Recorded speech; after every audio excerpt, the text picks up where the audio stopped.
Hello! Excuse me for 1 minute while I indulge myself just where I am. 2 weeks from Christmas, I flew this morning to Malaga in southern Spain to hop in the brand new Audi RS4. And the roads are phenomenal. What I didn't mention was when I left England, it was snowing. Anyway, welcome. Very special moment indeed. We are back with Audi now. Listen, this is totally unintentional. I know the channel has been very Audi heavy lately. It's just the way it's landed. Regardless, this is a big moment. Now, for Audi fans, and particularly for RS aficionados, the RS4, I believe, has always had a very special place in Audi history. Now, a little bit about the lineage and what has evolved recently within Audi themselves. I wouldn't go so far as to say that Quattro has gone, but in days gone by, Quattro was always the stamp of performance from Audi. But however, in recent years, Audi has gone through somewhat of a rebrand, and now basically anything that comes out of Audi that is fast is under the name of Audi Sport. Quattro, of course, still exists in its fantastic all-wheel drive system, but this is now an Audi Sport product. And what's changed? Well, interestingly, power is still exactly the same. 444 brake horsepower is in the outgoing naturally aspirated V8, which is odd. You might think that's strange, new car, you should up the performance. However, and bear with me on this, engine has actually downsized. Now we shouldn't be too surprised at that just because that's the way the world is going. And die-hard RS fans might be huffing and puffing and going, what is going on with the world? However, with the downsizing in engine capacity is the upsizing in torque, and that is where turbo tech and really where that twisting power that you get from torque is what we feel through our receptacles as a human. It's all about torque. That's what gives us that feeling of thrust when we mash our foot on the right hand pedal. So this car is actually up by 125 pounds-feet of torque, a very similar figure to its brake horsepower. It's pushing out 443 pounds-feet of torque and 444 brake horsepower.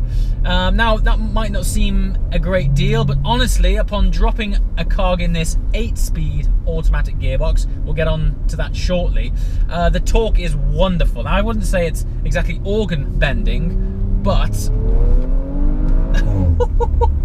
the main thing is the Quattro system puts it down with the traction of a sticky JCB. It's like they've just gone and put super glue on some tracks and hit it to the asphalt. It's got so much traction. The great thing about downsizing an engine, in my eyes, is mostly about downsizing the weight. So with 2 less cylinders, smaller engine, smaller weight. Now, I haven't got the previous car fresh in my mind and fresh in my feel, but I do recall that car feeling a tad on the heavy side. Now, I don't know if that's the witchcraft that they've done with this steering setup. It does feel very light, but the whole car, it just dances just a lot nicer. It sort of floats along the undulations of the road much better than the previous car. Audi are telling me weight savings are around about 80 kilos over the previous generation car. Of course, we've got an entirely new chassis because it's based on the brand new A4 chassis, which, you know, as a platform to base a car on is already brilliant. But now you're mating it to an RS product. Yeah.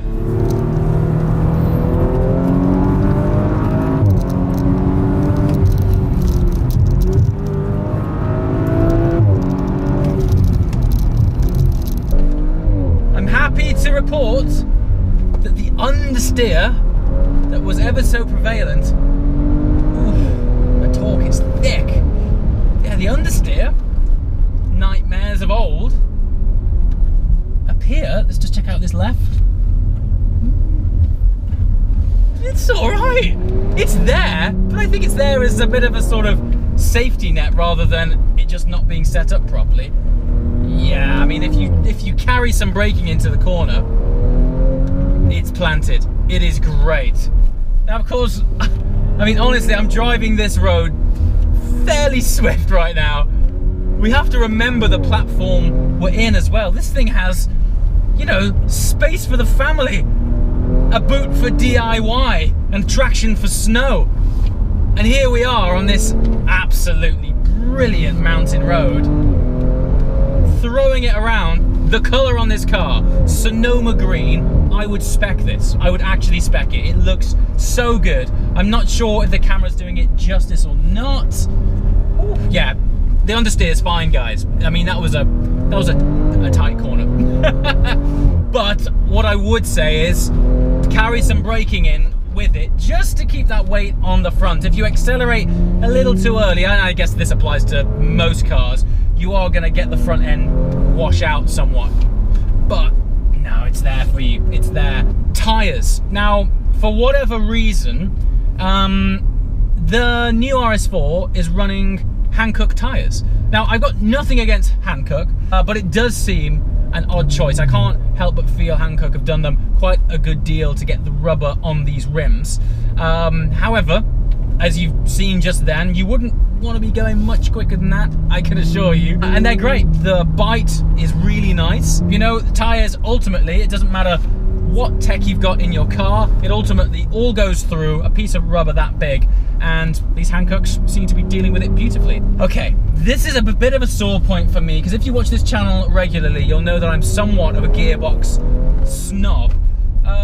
We aren't twin clutch in this. I don't know why, I just expected Audi, because it's now, this car falls under the Audi sports product category, I thought they might have put in something that was a little bit more driver focused.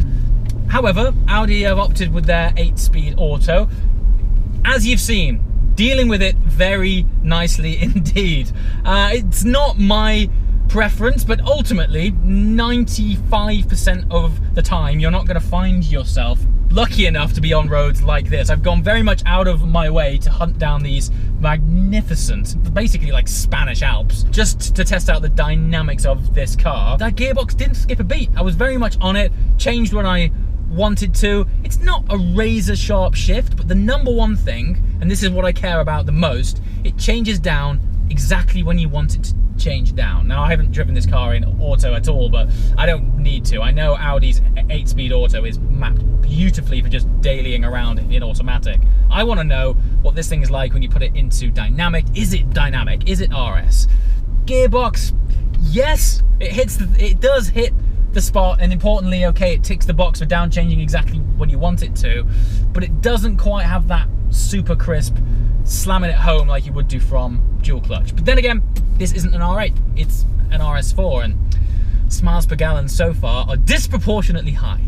Do you know, for me, as soon as you step out of the realms of a car for practical reasons, smiles is massive. You know, having a good time in it, being dynamically capable so you can thread it through, you know, roads like this that might present themselves, or if, you know, you might have a really boring drive home from work, but you have that one country road that you look forward to every morning and every evening. If that car helps you maximize the potential of any given road, you're winning, you know? And you've seen it firsthand. We just nailed that road. It was absolutely fantastic. Now, aesthetics are subjective. However, my point of view is this is the best looking RS4 yet. And I know opinions are opinions, but it's just so much more aggressive. Back at the hotel, they've got every generation of RS4 lined up. This car, the aesthetic of it just looks like they jumped 2 steps on rather than 1. I think the evolution has been pretty gradual throughout the RS4 series, but the DNA on this, I think they injected a little bit of shark into it because it is looking a lot more aggressive. I'm really thankful for that. I think if you're buying into an RS product, you definitely want it to suggest that the car is a little bit more aggressive. It's not for the pleasure of everyone else's eyeballs, it's for those moments at the end of the day or the supermarket car park where you lock the car and you walk away and you just take one last glance over your shoulder.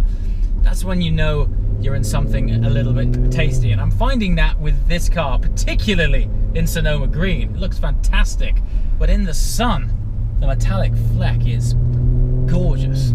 If they end up doing the next RS6 available in Sonoma green, I'm going Sonoma green and gold wheels. Don't hold me to that, but probably. Now, I know this goes without saying, but I think it would do this car a disservice if we didn't talk about the interior quality. Small touches for me. What I really like is that they've gone Audi exclusive on this particular car, and they've had matching green stitching to the Sonoma green bodywork on the outside. I've noticed, spending a lot more time recently, as you'll know, with Audi, their attention to detail is actually much higher than I think we give them credit for, particularly on their exclusive series. The things they do. I'm not sure if you've seen on the seat belts of the R8 V10 Spider, there's an option to have microphones stitched into the seat belt so that you can make a clear phone call when the roof is down. It's a really nice touch. It's something you probably wouldn't ever see if someone didn't point it out to you. But it's these little details that Audi are really starting to improve their game, and yeah, I think it's something that if you're around any posh Audis, keep an eye out for all of these little tweaks that just sort of elevate it above the standard car. So there we have it. Now, because I was driving this car with enthusiasm, it's the whole time it has been in dynamic. Now, at times it has been a little bit stiff, but of course the beauty of Audis, and I should say the beauty of RS products, is you can go from raging dynamic to pretty chilled comfort mode with literally the flick of a switch. I absolutely love that about RS products. It's like one moment you can attack this road like nobody's business. I referred to my RS6 as a tarmac terrorist, and that DNA filters down all the way to this car. But the moment that I just want to chill, take in this sunset, there's few cars that switch personalities as well as an RS car, and I really appreciate that. You know, ultimately, it's very nice driving these cars on these fantastic roads, but back home when you just want to chill and you're stuck in traffic and, you know, you might be on the motorway, it's just nice. Everything calms down, the valves in the exhaust close, and it's tranquility. And on that note, take this opportunity to sign off. As always, guys, thank you so much for watching. I'll see you next time. Ciao.